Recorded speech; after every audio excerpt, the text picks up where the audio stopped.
pre-approval process seems like it can be long and difficult, so I don't want to get pre-approved until I find a home I want to buy.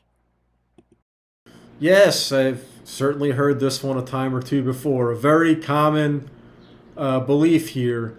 This is a this pre-approval process is a very long process. It's very arduous. It's very backbreaking. Let me just find the property that I want to buy first. I don't want to drive myself nuts with gathering together all of the necessary documents and going through the bank's whole rigmarole. I don't want to go through all that. I haven't figured out the home that I like yet, and I don't want to go through a lengthy process beforehand. Well, we've discussed sort of why it doesn't make sense to enter into the buying world without a pre-approval. I don't want to rehash that. I was pretty clear on the video a little bit earlier. But I would say that I'd want to discuss the pre-approval process with you. It might not be as long as and as arduous as you might anticipate. You're going to need to get, this is most common. I mean, every lender might operate a little bit differently, but these are some common forms that would be usually required, okay?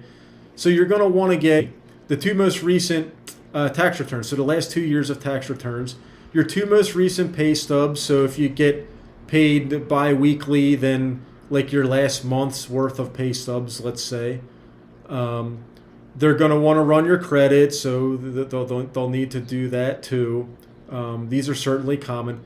They may need proof of employment, and so, like, for example, a quick letter from your manager or your employer just outlining that you are still employed there, still gainfully employed there, may be required.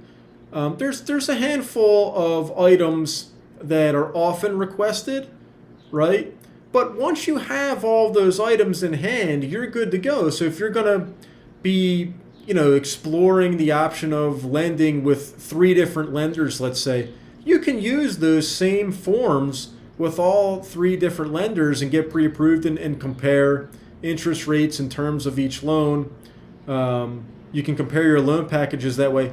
So once you have the items in hand that are needed, you're good to go. So it might take you a few minutes or even as much as a half hour, or however long it takes you to uncover all the necessary documents, right? But it's not that terribly arduous of a process. Once you have that stuff in hand, and those of you who are organized, maybe you have it saved online or you've got it saved with your tax files or whatever have you. Once you uncover that, you just simply shoot it over to your lender, right?